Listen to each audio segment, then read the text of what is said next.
Hello mga busing, magandang araw. Ngayon ay ibabahagi ko sa inyo kung paano magmaneho ng automatic transmission.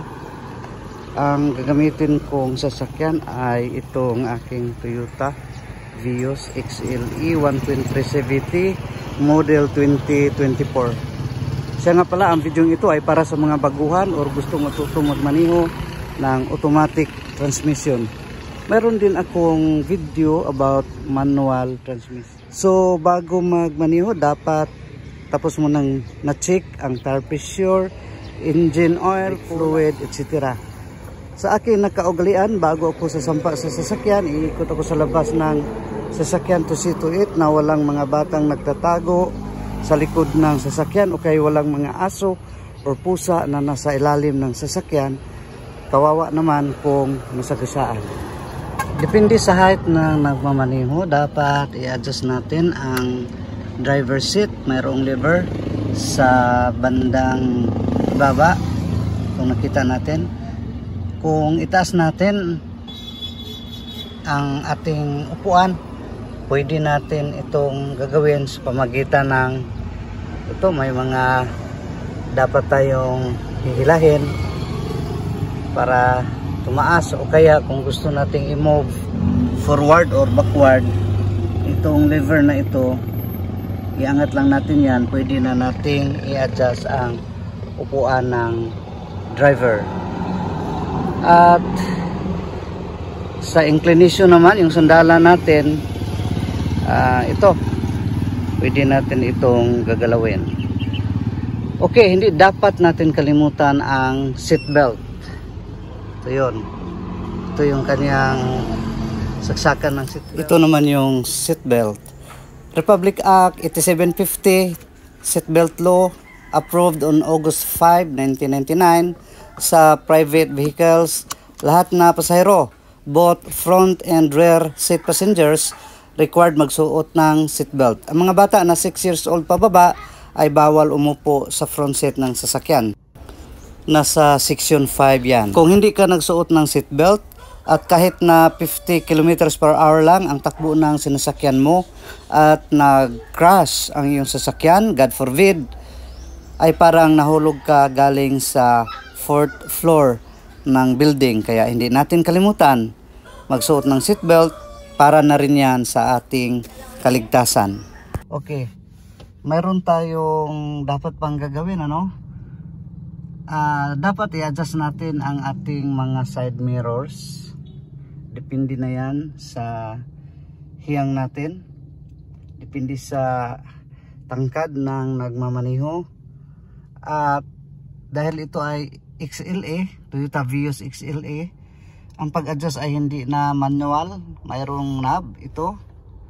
Kung i-adjust mo yung kaliwa, ganyan, pihitin mo itong knob, up, down, left, right. Ganon din sa kanan. Yung knob pa rin. No, up, down, right, left. Anyway, di pa natin ma-adjust dahil hindi pa natin pinaandar ang ating sasakyan. Ito ang kanyang shift lever or pangkambyo. Dahil naka full stop ito, kaya ito ay nasa park position.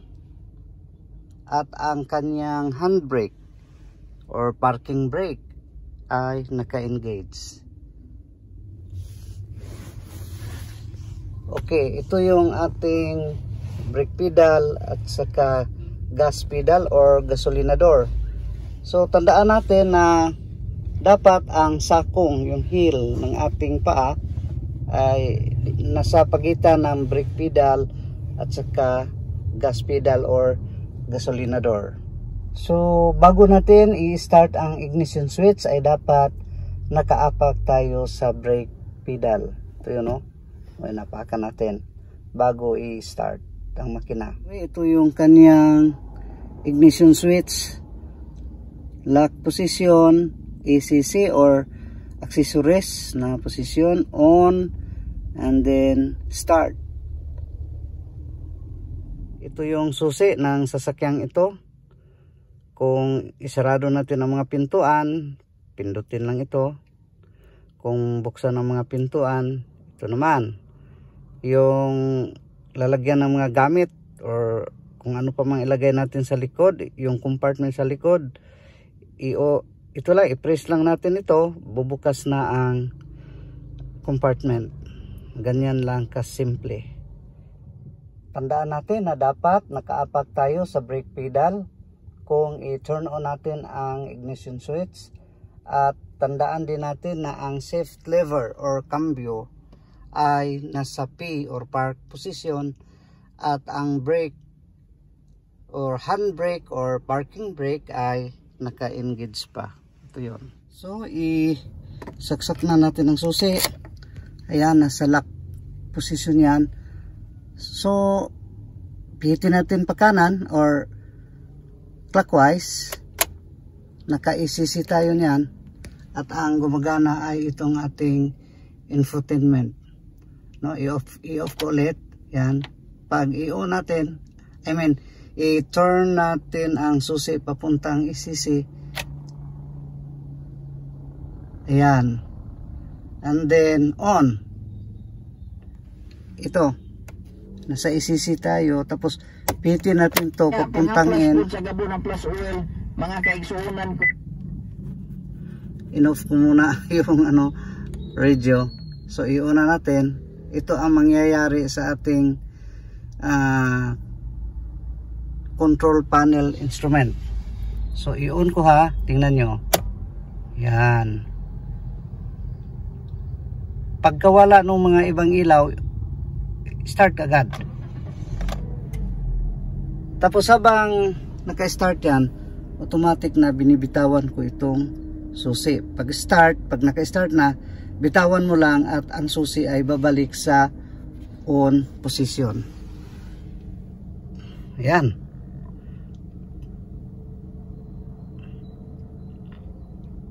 Okay, pwede rin namang i-release natin ang brake pedal. Ito, naka-release na yan. Ito yung gasolinador. Lalo na kung patag naman ang lupa, kung saan tayo nakatigil or nakagrahi. Lalo na kung mayroon tayong i-adjust sa loob ng sasakyan para hindi tayo mahirapan. After all, naka-park tayo, yung lever nasa park, and then naka handbrake tayo. Ako gusto kong paandarin ang aircon dahil sarado ang mga bintana natin. Sarado para iwas likab. Okay, pihitin ko itong fan speed number 2, and then yung thermostat dito ko ilagay. Yan, naka-aircon na tayo. Okay, it's time for our car to move. Apakan ko itong brake pedal, ito, and then para maka-move, i-shift natin ang ating shift lever sa D or drive position. Yan na. And then i-release natin itong handbrake or parking brake. I-release ko na ang ating brake pedal. Pag naka-release yan, tingnan nyo kusang aandar ang ating sasakyan. Ayan, ganyan lang kabagal kung hindi natin apakan ang ating gasolinador. Kaya apakan ko ang gasolinador, dandahan lang para banayad ang pagtakbo. Ganyan. You see? Habang nakaapak yan o naapakan ang gasolinador, permanenteng tumatakbo ang sasakyan. Ngayon, kung sakaling bitawan nyo ang gasolinador, automatic rin na babagal ang takbo. So, kasi bumagal na, pakan ko ulit ang gasolinador. Ganyan lang, kasimple, mag-drive ng automatic. At mamaya-maya, ipapakita ko kung paano ang tamang procedure pag tumigil tayo.